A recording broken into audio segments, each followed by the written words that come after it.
Alhamdulillahilladzi 'allama bil qalam 'allamal insana ma lam ya'lam. Asyhadu an la ilaha illallah wahdahu la syarika lah wa asyhadu anna sayyidina Muhammadan abduhu wa rasuluhu dzul judi wal kiram. Allahumma shalli wa sallim wa barik ala sayyidina Muhammadin wa ala alihi wa sahbihi alladzi taba'u dinal qayyim. Amma ba'du fa ya ibadallah usikum wa nafsi bi taqwallah wa ta'atihi la'allakum tuflihun. A'udzu billahi minasy syaithanir rajim. Bismillahirrahmanirrahim. Ya ayyuhalladzina amanu taqullaha haqqa tuqatih wa la tamutunna illa wa antum muslimun. Ya ayyuhan nasu taqu rabbakumul ladzi khalaqakum min nafsin wahidah wa khalaqa minha zawjaha wa bassa minhuma rijalan katsiran wa nisaa wattaqullaha alladzi tasaaluna bihi wal arham innallaha kana 'alaikum raqiba. Hadirin sidang Jumat yang berbahagia yang dimuliakan oleh Allah Subhanahu wa taala. Kita panjatkan puji dan syukur kepada Allah Subhanahu wa taala yang telah menciptakan kita sebagai makhluk ciptaannya yang paling sempurna, yang paling terbaik. Mudah-mudahan kita termasuk hamba-Nya yang pandai bersyukur atas segala karunia dan nikmat yang telah dianugerahkan oleh Allah Subhanahu wa taala kepada kita. Salawat beserta salam semoga senantiasa Allah limpah curahkan kepada baginda Nabi Muhammad sallallahu alaihi wasallam sebagai suri tauladan, sayyidul anbiya wal mursalin, utusannya yang terakhir. Tidak lupa khatib berwasiat kepada diri pribadi dan seluruh jamaah yang hadir pada kesempatan ini untuk senantiasa meningkatkan keimanan serta ketakwaan kita kepada Allah Subhanahu wa taala. Hadirin yang berbahagia yang dimuliakan oleh Allah Subhanahu wa taala. Al-Qur'an sebagai kitab suci telah diturunkan kepada Nabi Muhammad sebagai salah satu rahmat yang tidak ada tandingannya, tidak ada taraknya bagi alam semesta. Di dalamnya terkumpul wahyu ilahi yang menjadi petunjuk, pedoman dan pelajaran bagi kaum muslimin yang mempercayai serta mengamalkannya. Masyaallah muslimin rahimahullah, Al-Quran juga merupakan kitab suci yang paling penghabisan, terakhir diturunkan oleh Allah Subhanahu wa taala, yang isinya mencakup segala pokok-pokok syariat atau yang disebut dengan hukum agama yang terdapat di dalam kitab suci yang diturunkan sebelumnya, yang diturunkan kepada nabi-nabi sebelumnya. Karena itu setiap orang yang mempercayai Al-Quran akan bertambah cinta kepadanya, cinta untuk membacanya, cinta untuk mengkajinya, cinta untuk mempelajarinya, cinta untuk memahaminya, serta cinta pula untuk mengamalkan dan mengajarkan Al-Quran. Masyaallah muslimin rahimahullah, kita yakin bahwa dengan membaca Al-Quran kita akan mendapat pahala yang berlipat ganda, cahaya dari Allah Subhanahu wa taala, sebab yang dibaca adalah wahyu ilahi. Al-Quran adalah sebaik-baik bacaan bagi orang mukmin, baik dikala senang maupun dikala susah, dikala sedih. Walaupun Al-Quran ini dibaca dalam keadaan senang walaupun sedih, Al-Quran ini akan menjadi obat penawar bagi orang-orang yang gelisah jiwanya. Dikisahkan bahwa pada suatu ketika datanglah seorang kepada sahabat Nabi yang bernama Ibnu Mas'ud radhiyallahu anhu, meminta nasihat kepadanya. Beliau bertanya, "Wahai Ibnu Mas'ud, Berilah nasihat yang dapat kujadikan obat bagi jiwaku yang gelisah. Dalam beberapa hari ini aku tidak merasa tentram, jiwaku gelisah, pikiranku kusut, makan tak enak, tidur tak nyenyak. Maka Ibnu Mas'ud menasihatinya. Kata Ibnu Mas'ud, kalau penyakit itu yang menimpamu, maka bawalah hatimu mengunjungi 3 tempat. Yaitu yang pertama, ke tempat orang-orang yang membacakan Al-Quran dan didengarkan baik-baik orang yang membacanya, lalu engkau ikut membacanya. Yang kedua, engkau pergi ke majelis pengajian, yang mana majelis pengajian itu mengingatkan hati kita kepada Allah Subhanahu wa taala. Atau yang ketiga, engkau cari waktu yang sunyi, tempat yang sunyi di mana engkau berhalwat, beribadah kepada Allah Subhanahu wa taala di waktu tengah malam buta, di saat orang lain tertidur nyenyak. Maka mohonlah ampunan kepada Allah Subhanahu wa taala, meminta dan memohon ketenangan jiwa. Insya Allah ketentraman pikiran, ketenangan jiwa akan didapatkan. Ma'asyiral muslimin rahimakumullah. Setelah orang itu kembali ke rumahnya, diamalkanlah nasihat tersebut dari Ibnu Mas'ud. Dia pergi mengambil wudu, dia mengambil Al-Quran, terus dibacanya dengan hati yang khusyuk. Setelah selesai membaca Al-Quran, berubahlah kembali jiwanya yang tadinya penuh dengan kegelisahan, penuh dengan permasalahan, menjadi jiwa yang tentram, pikirannya tenang, kegelisahannya hilang. Itu adalah berkah daripada bacaan ayat suci Al-Quran.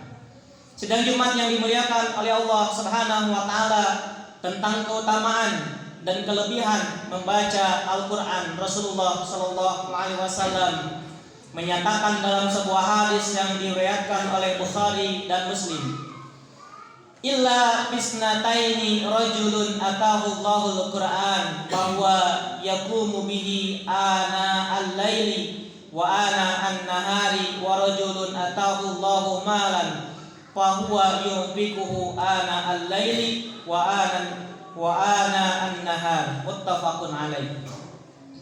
Artinya ada 2 golongan manusia yang sungguh akan membuat orang lain iri kepadanya, yaitu yang pertama, orang yang diberi oleh Allah Subhanahu wa taala kitab suci Al-Quran yang dibacanya siang dan malam. Yang kedua, orang yang dianugerahkan oleh Allah kekayaan harta, siang dan malam kekayaan itu digunakan untuk sesuatu yang diridhoi oleh Allah Subhanahu wa taala. Dalam hadis yang lain diriwayatkan oleh Bukhari dan Muslim, Rasulullah sallallahu alaihi wasallam menyatakan tentang kelebihan dan keutamaan martabat orang yang membaca Al-Quran. Rasulullah sallallahu alaihi wasallam bersabda, "Masalul mu'mini alladzi yaqra'ul Qur'an masalil utrujah, riyahuha tayyibun wa ta'muha tayyibun. Wa masalul mu'minil ladzi la yaqra'ul Qur'an kamasalil samrati la riha laha wa ta'muha hulwun. Wa masalul munafiqil ladzi yaqra'ul Qur'an kamasalir raihana rihuha tayyibun wa ta'muha murrun. Wa masalul munafiqil ladzi la yaqra'ul Qur'an kamasalil handalah laisa laha rihun wa ta'muha murrun." Yang artinya, perumpamaan orang mukmin yang membaca Al-Quran seperti bunga utrujah, baunya harum dan rasanya lezat. Dan perumpamaan orang mukmin yang tak suka membaca Al-Quran seperti buah kurma, buahnya tidak harum tapi manis rasanya. Sedangkan perumpamaan orang munafik yang membaca Al-Quran ibarat sekuntum bunga berbau harum tetapi pahit rasanya. Dan orang munafik yang tidak membaca Al-Quran tak ubahnya seperti buah hanzalah, tidak berbau dan juga rasanya pahit sekali. Ma'asyiral muslimin rahimakumullah, sidang Jumat yang dimuliakan oleh Allah Subhanahu wa taala. Dalam hadis ini juga dibahas oleh Rasulullah Shallallahu alaihi wasallam dalam hadis yang lain, menerangkan tentang besarnya rahmat Allah Subhanahu wa taala bagi orang-orang yang membaca Al-Qur'an di tempat peribadahan, masjid misalkan, musola, majelis taklim dan lain sebagainya. Hal ini dikuatkan oleh sebuah hadis masyhur lagi sahih yang diriwayatkan oleh Muslim dan Abu Hurairah yang berbunyi, Rasulullah sallallahu alaihi wasallam bersabda, "Ma ijtama'a qaumun fi baitin min buyutillah yatluna kitaballah wa yatadarasunahu bainahum illa nazalat alaihimus sakinah wa ghasiyatuhumur rahmah wa khafathumul malaika wa dzakarahumullahu fi man indah." Rawahu Muslim. Yang artinya, kepada kaum yang suka berjamaah di tempat peribadatan dan membaca Al-Quran secara bergiliran serta mengajarkannya terhadap sesama, maka akan turunlah kepadanya ketenangan, ketentraman, akan berlimpah kepadanya rahmat, dan mereka akan dijaga oleh malaikat serta Allah selalu mengingat mereka. Ma'asyiral muslimin rahimakumullah. Dengan hadis di atas, nyatalah bahwa membaca Al-Quran, mengetahui artinya ataupun tidak, termasuk ibadah yang besar yang dapat memberikan rahmat serta manfaat, memberikan cahaya ke dalam hati yang membacanya, dan memberikan cahaya kehidupan, terutama kepada kehidupan rumah kita, baik yang dibacanya di rumah ataupun di majelis taklim, surau dan lain sebagainya. Sebagaimana dalam sebuah hadis diriwayatkan Daruqutni dari Anas radhiyallahu anhu, Rasulullah sallallahu alaihi wasallam bersabda, "Aksiru min tilawatil Qur'an fi buyutikum, fa innal baital ladzi la yaqra'u fihi al-Qur'an yaqillu khairahu wa yuksiru syarrahu wa yudiku ala ahli." Artinya, perbanyaklah membaca Al-Qur'an di rumahmu. Sesungguhnya di dalam rumah yang tak ada orang membaca Al-Quran, akan sedikit sekali dijumpai kebaikan di rumah itu, dan akan banyak sekali kejahatan, serta penghuninya selalu merasa sempit dan susah. Ma'asyiral muslimin rahimakumullah. Adapun pahala membaca Al-Quran, Ali bin Abi Thalib mengatakan bahwa orang yang membaca Al-Quran dalam sholat akan mendapatkan pahala 50 kebajikan dari tiap huruf yang diucapkan. Dan membaca Al-Quran di luar sholat dengan berwudu, pahalanya 25 kebajikan dari tiap huruf yang diucapkan. Sedangkan membaca Al-Quran di luar sholat dengan tidak berwudu, pahalanya 10 kebajikan dari tiap huruf yang diucapkan. Dari petunjuk serta tuntunan agama melalui hadis Rasulullah Sallallahu Alaihi Wasallam serta beberapa ucapan dari para sahabat, maka alangkah besarnya keutamaan dan manfaat dari membaca Al-Quran. Fadilah membaca Al-Quran yang akan memberikan syafaat atau pertolongan kepada pembacanya, sebagaimana Rasulullah Shallallahu Alaihi Wasallam bersabda, "Iqra'ul Quran, fa innahu ya'ti yaumal qiyamah syafi'an li ashabi." Bacalah Al-Quran, sesungguhnya Al-Quran akan memberikan syafaat kepada orang yang senantiasa membacanya. Ma'asyiral muslimin rahimakumullah, mari kita baca Al-Quran yang di rumah kita menumpuk. Baca rumah-rumah kita dengan lantunan-lantunan ayat suci Al-Quran, supaya rahmat serta rahmat Allah Subhanahu wa taala, cahaya Allah Subhanahu wa taala masuk ke dalam rumah-rumah kita. Barakallahu li wa lakum fil Qur'anil azim wa nafa'ani wa iyyakum bima fihi minal ayati wa dzikril hakim wa taqabbalallahu minna wa minkum tilawatahu innahu huwal ghafurur rahim.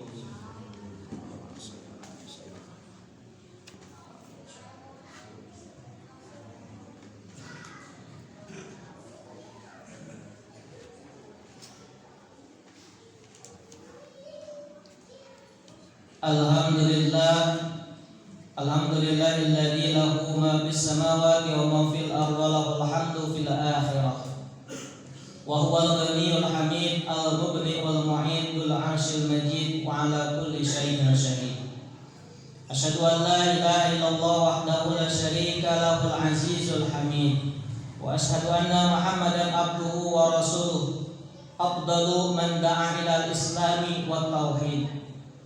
Allahumma shalli ala abdika wa rasulika Muhammadin wa ala alihi wa ashabihi wa man tabi'ahu ila yaumiddin. Amma ba'du fa ya ibadallah usikum wa iyaya bi taqwallah wa ta'atihi fi kulli waqtin la'allakum tuflihun. Wa'lamu anna Allah amarakum bi amrin bada'a fihi bi nafsihi wa sanna bi malaikatihi al-musabbihati bi qudsihi wa qala ta'ala azza wa jalla fi kitabihil karim inna Allaha wa malaikatahu yusalluna 'alan nabi ya ayyuhalladzina amanu sallu 'alaihi wa sallimu taslima.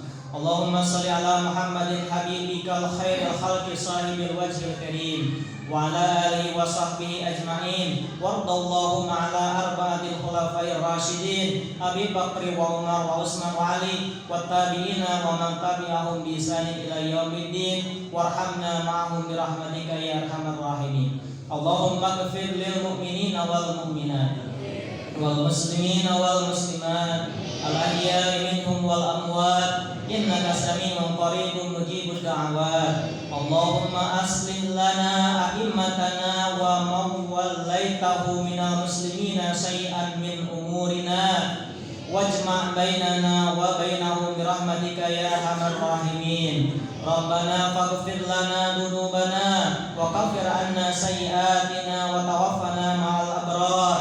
Rabbana wa atina ma wa'adtana 'ala rasulika wa la tukhzina yaumal qiyamah innaka la tukhliful mi'ad. Rabbana atina fid dunya hasanah wa fil akhirati hasanah wa qina adzabannar. Ibadallah innallaha ya'muru bil 'adli wal ihsan wa ita'i dzil qurba wa yanha 'anil fahsya'i wal munkar wal baghi ya'idukum la'allakum tadhakkarun. Wassalatu qa'imah.